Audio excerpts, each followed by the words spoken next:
Jujur, kenapa kalian sulit banget sih melupakan mantan? Ada apa dengan energi weton ini? Halo semuanya, balik lagi di Jawa Gaib. Kali ini kita bongkar fenomena yang sering banget dibahas, weton pahing dan drama move on-nya. Kita tahu putus cinta itu sakit buat siapapun. Tapi buat pahing, rasanya bukan cuma sakit, tapi kayak mencabut akar pohon yang sudah menancap 50 tahun. Pahing itu dikenal punya energi api yang besar. Mereka idealis, perfeksionis, dan punya gairah yang kuat. Nah, ini kunci masalahnya. Alasan pertama, pahing itu kalau cinta, mereka totalitas. Mereka nggak main-main. Mereka investasi emosi, waktu, bahkan masa depan. Semuanya langsung digelontorkan. Bayangin deh, ketika hubungan itu putus, mereka bukan cuma kehilangan pacar, mereka kehilangan proyek hidup yang sudah dibangun setengah mati. Pahing itu percaya bahwa cinta harus sempurna, harus sekali untuk selamanya. Mereka punya standar yang sangat tinggi, tahu kan? Ketika putus, itu merusak blueprint kesempurnaan yang sudah mereka gambar rapi di kepala. Ini hancur lebur, dan itu menyakitkan ego mereka. Makanya, pahing akan terus memutar kenangan lama. Kenangan itu bukan sekedar memori, tapi bukti bahwa kesempurnaan itu pernah ada di genggaman mereka. Mereka cenderung membingkai masa lalu dengan filter paling indah. Semua kekurangan mantan itu dilupakan, yang tersisa cuma yang manis-manis. Secara spiritual, pahing juga punya rasa tanggung jawab yang tinggi. Putus itu dianggap kegagalan pribadi yang harus mereka perbaiki. Mereka akan terus-terusan berpikir, kalau aku begini, pasti dia balik. Mereka mencari celah perbaikan, bukan penerimaan. Gini nih, pahing itu punya ego yang lumayan besar, ya kan? Mereka benci kegagalan, apalagi kegagalan dalam urusan hati. Kalau mereka move on cepat, itu sama saja mengakui bahwa pilihan mereka dulu salah. Gengsi dong. Makanya, mereka akan menggantungkan hubungan itu lama. Yang kalian rasakan itu kadang bukan cinta pahing, tapi ambisi yang belum tuntas. Rasa penasaran yang belum terjawab. Ingat, pahing itu elemennya api. Kalau api sudah menyala, susah banget memadamkannya. Bahkan setelah padam pun, masih meninggalkan bara panas di hati. Bara inilah yang sering membuat pahing melakukan ghosting effect, di mana secara fisik mereka menjauh, tapi secara emosional masih terikat kuat. Mereka takut mencari pengganti. Kenapa? Karena mereka sudah tahu betapa besarnya usaha yang dibutuhkan untuk menemukan kesempurnaan itu lagi.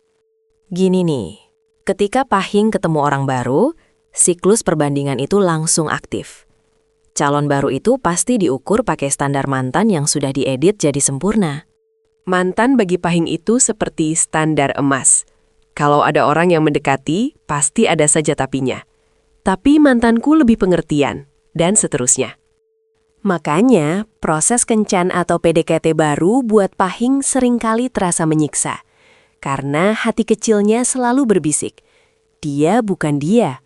Pahing sulit melepaskan peran yang sudah mereka berikan kepada mantan. Mantan itu sudah jadi rekan diskusi, teman berjuang, bahkan kritikus utama. Ini agak ironis. Pahing itu cenderung cerdas secara emosi, tapi kecerdasan itu malah dipakai untuk menganalisis hubungan yang sudah mati. Karena investasi emosionalnya dalam banget, luka yang didapat juga dalam. Mereka butuh waktu penyembuhan ganda. Jangan diburu-buru ya. Putus bagi pahing itu seperti dicabut paksa dari zona nyaman yang sudah mereka bangun. Rasanya seperti kehilangan arah hidup sejenak. Pahing itu sering terjebak dalam konsep soulmate atau jodoh sejati. Mereka percaya mantan itu adalah belahan jiwa yang lepas. Energi pahing memang kuat. Kekuatan ini seharusnya dipakai untuk maju, bukan untuk menengok ke belakang dan meratapi yang sudah hilang. Mereka terlalu sering memainkan game what if di kepala. Bagaimana kalau aku tidak bilang itu? Bagaimana kalau aku lebih sabar? Ini racun pahing. Kadang, rasa sulit move on itu malah membuat pahing kembali ke hubungan yang jelas-jelas beracun, demi mempertahankan idealismenya. Kamu pahing dan belum move on kalau setiap jam kamu cek sosial media mantan, atau kalau kamu punya rencana liburan masih berharap dia ikut. Pahing, dengar ya. Hal pertama yang harus kamu lakukan adalah stop stalking. Blokir semua akses ke memori yang menyakitkan. Bersihkan feedmu. Kamu harus kenal dulu sama diri sendiri. Sadari, tidak ada yang sempurna, termasuk hubunganmu yang lalu. Dan itu nggak apa-apa. Alihkan energi api idealis itu. Fokuskan ke hal lain, ke karir, ke hobi baru yang menantang, atau ke gym. Jadikan api itu semangat, bukan bara yang membakar hati. Jangan cari pengganti, Pahing. Tapi ciptakan standar baru. Standar yang lebih matang. Bukan standar berdasarkan bayangan masa lalu yang sudah diedit.